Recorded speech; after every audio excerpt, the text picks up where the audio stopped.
Well, welcome to week 2 of our Giants of Church History, Volume 2. Last week we looked at Bernard of Clairvaux, complicated, contradictory life of Bernard of Clairvaux. He was maybe the most important and influential person of the 11th century, and he left behind this really difficult legacy, but sort of the thing that has endured that we talked about at the end is these beautiful, powerful writings about knowing God and growing deeper in our love for God. Side note, one of my not so subtle hopes from a series like this is that you guys will all have several books to add to your reading list. So On Loving God was the book we talked about for Bernard of Clairvaux last week. Most of the books I reference I probably have copies of, so if you're ever interested in borrowing, let me know. Anyway, so we closed last time by looking at Bernard's On Loving God, the 4 degrees of love that he outlined. We also saw through Bernard's life that God is willing and able to use complicated, messy people, imperfect people, and let them know and love him deeply and use them in various ways. Tonight, we're going to jump forward, not quite 500 years. So we were in the 11th century and the beginning of the 12th century last time.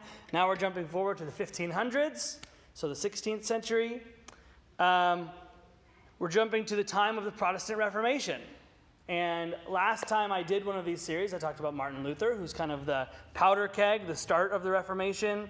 And that was, for anyone who doesn't know their church history or doesn't know about the Reformation, that was when Christians across Europe, starting with Martin Luther, kind of began to question a lot of the assumptions and practices of the Catholic Church of the time.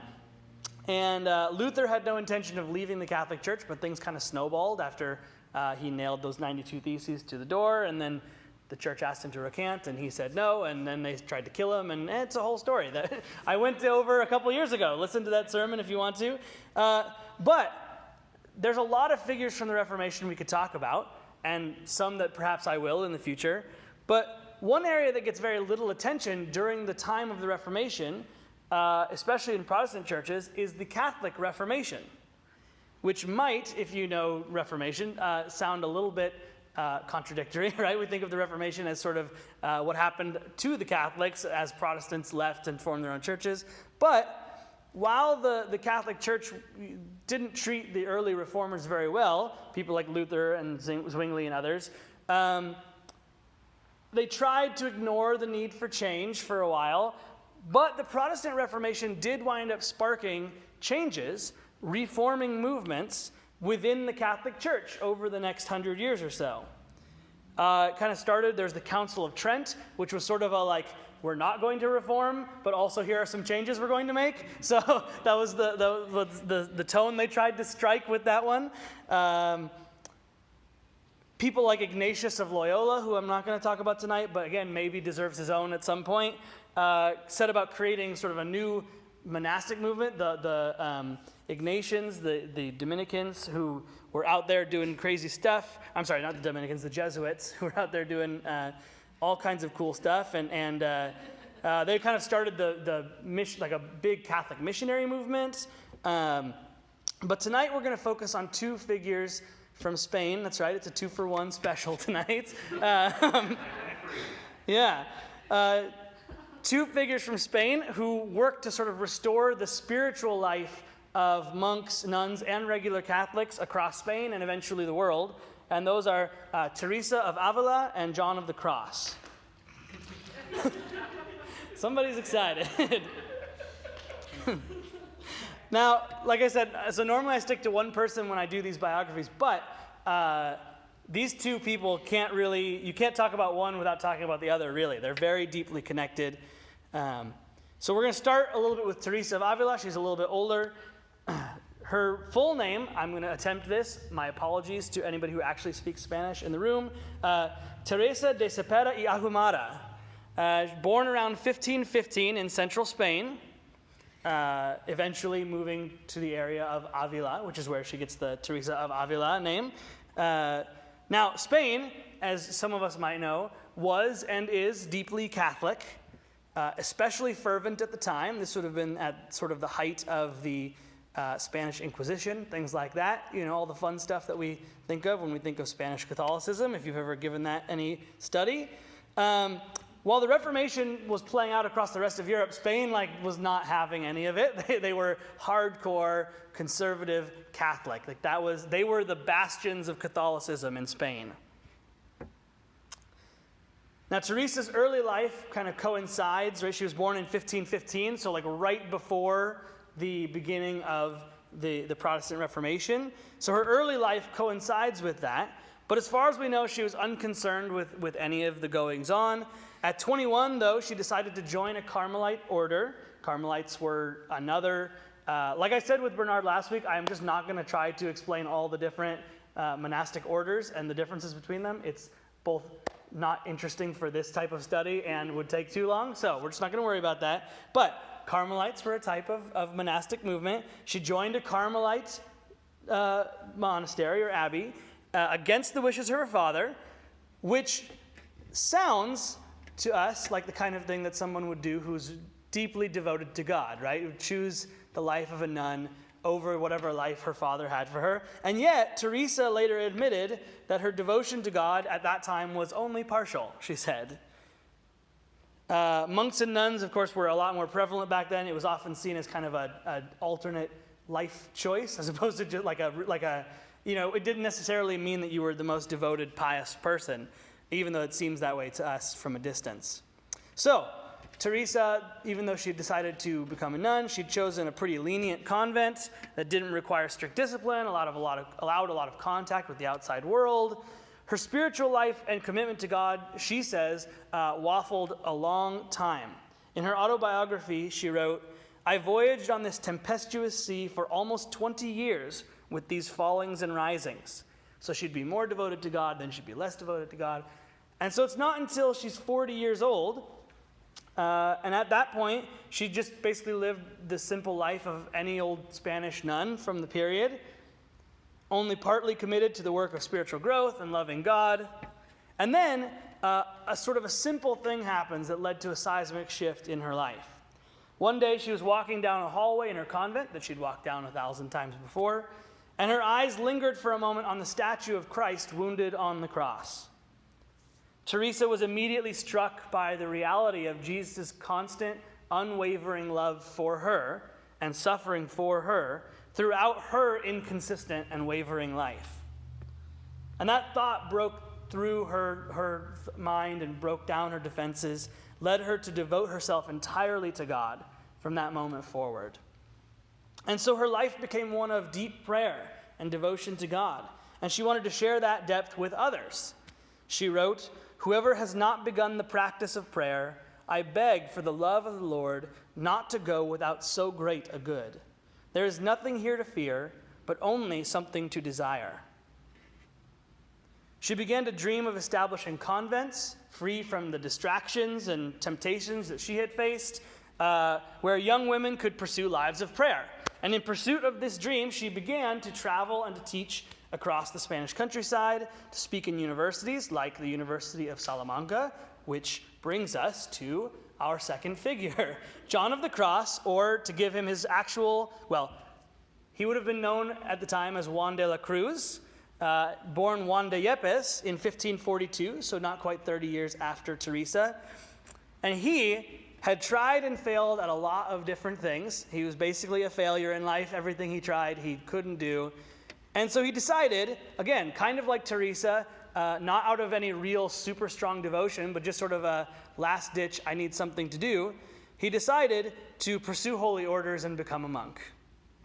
And so he was studying at the University of Salamanca in Spain, and that was where he met Teresa, who saw in that young man another person who could be an ally.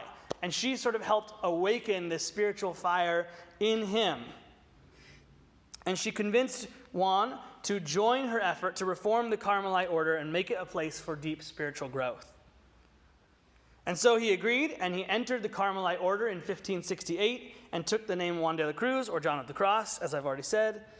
And John truly believed in experiencing the suffering of Christ. He kind of went from this layabout, no good at anything, to somebody who for him, suffering was something to be sought out as a way to experience what Christ suffered.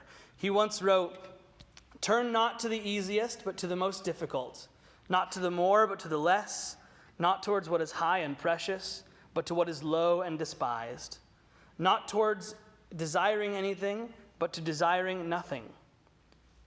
And so, as we'll see, he consistently chose to place himself in the path of suffering rather than avoiding it.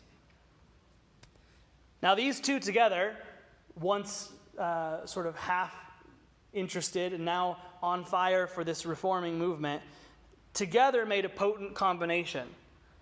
Teresa founded 14 new convents and monasteries, while she and Juan became the founders of a reformed Carmelite movement known as the Discalced Carmelites. The word discalced is Latin for barefoot or unshod, which just means they were simple. They didn't have any affluence in their movement. They were a simple movement, focusing on simplicity, right? So rather than all this extra stuff that had been built up, the idea of the Discalced Carmelites was to be focused on the simple things: prayer, spiritual direction, and growth. During this time, Teresa wrote her most famous work. Several works, but the most famous of them is The Interior Castle. The Interior Castle, Teresa describes the soul as a castle with many rooms and passages, at the center of which is the main dwelling place where our soul communes with God most easily and most directly. And the book focuses on prayer as sort of the way to move forward through those chambers, through those passages to that innermost chamber of life. And the idea is, as one sort of moves inwardly and reflects on God, you build on prayer and progressively disengage with the things of this world. And this is, just to quickly go down a rabbit hole, one area so Teresa and John were very on the same page with a lot of things, but one area where they differed is the idea of engagement or disengagement with the world and suffering. As I've already mentioned, for John of the Cross, suffering was something to seek out as a sort of a necessary trial, like putting yourself in the place of the suffering of Jesus and experiencing that. And it was a tool to help people grow spiritually. For Teresa, on the other hand, suffering is something that we naturally step into as we grow deeper into the spiritual life, because we step outside of ourselves and love other people more and step into their pain.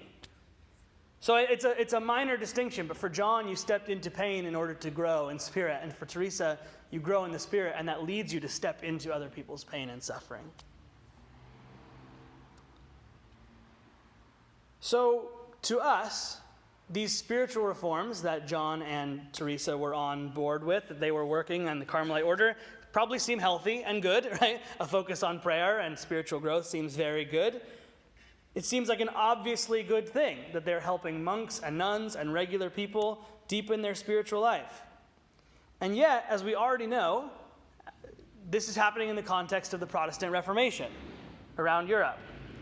So there's many in the Catholic Church, including many leaders of the Carmelite order in Spain, who were none too pleased with Teresa and Juan traveling around and talking about reform and change. Those are the exact things that they're trying to not bring to Spain.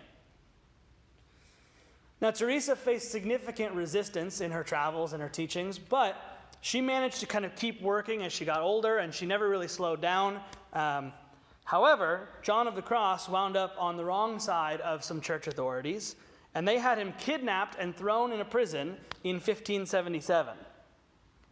For the next 9 months, he was kept in a 6x10 cell with no windows and a ceiling so low that he couldn't even stand all the way up, which is saying something because John of the Cross was very short. Teresa once said that she had been praying for a helper, and when she saw John, she said, "Okay, God, you sent me half of one. Where's the other half?" So he's very short, but he can't stand all the way up in this cell. And it's just a 6x10 little room that he can't stand up in with no window. It's made of stone, no heating in the winter, no ventilation in the summer. Aside from that, he was also not fed properly, and on top of everything else, they flogged him every week. He's constantly sick.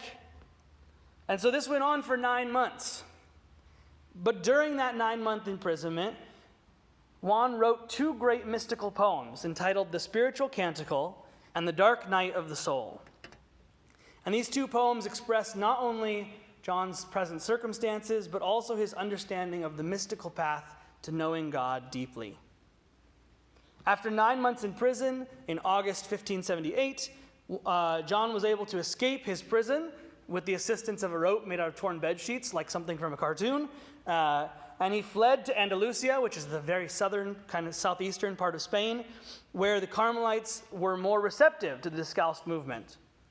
Over the next 8 months, as he recovered from his prison stay, he wrote The Ascent of Mount Carmel, in which he lays out his two poems and he sort of explains the meaning of them. Now, of those two poems, the most famous one is certainly Dark Night of the Soul. In that poem and the commentary on it, John points to a progression towards unity with God, kind of similar to the progression that Bernard gave us last week. But for John, the first step is purification, stepping away from the passions of our earthly flesh. Then comes the second step, illumination. In illumination, we become aware of God's presence more frequently. We're really aware of God's gifts as they come to us. And John says if we want to go further than that, then we must go through what he calls the dark night of the soul, in which a person feels an absolute loss of God, complete radio silence, complete darkness. And these things are accompanied by a sort of a sense of despair.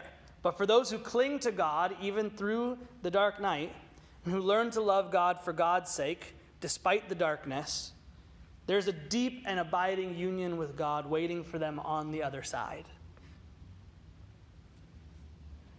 So Juan, like Teresa, continued to experience pushback from religious leaders in Spain. Teresa passed away in 1582, so just about 5 years after John of the Cross got sent to prison. John continued to spread their reforms across southern Spain. He didn't go back to northern Spain because he didn't want to go back to that prison. But in 1591, John of the Cross died, but not before retiring to a small village where the prior, the head of the Carmelite order there, disliked Juan and treated him with shame. And it seems like a strange thing, but as far as we can tell, one last time in his life, he chose the path of suffering. He seems to have deliberately chosen the place where somebody didn't like him to spend his last days. So Teresa of Avila and John of the Cross, they leave behind this powerful legacy of spiritual renewal in the Spanish church, in the Catholic Church of Spain. In their spiritual writings and their reform work, Teresa and Juan left behind a monastic movement, a growing number of people who were seeking after God with a spiritual fervor and a depth of prayer life that the Catholic Church was not prepared for. Even though the Discalced Carmelite order did not leave the Catholic Church or officially take part in the Protestant Reformation, their movement sparked a spiritual reformation within the Catholic Church that has affected people down to this day. So our lesson tonight is there is power in seeking the Spirit of God that goes far beyond what we're capable of on our own. Teresa was just an average nun. Juan was a failure who had decided to just give being a monk a try because he couldn't do anything else. But when the two of them, both individually and together, began to dive deeply into the life of the Spirit and to live lives of prayer and meditation, they created a movement that sent ripples across the world that exists down to this day. And they've deepened our spiritual understanding for generations, for centuries.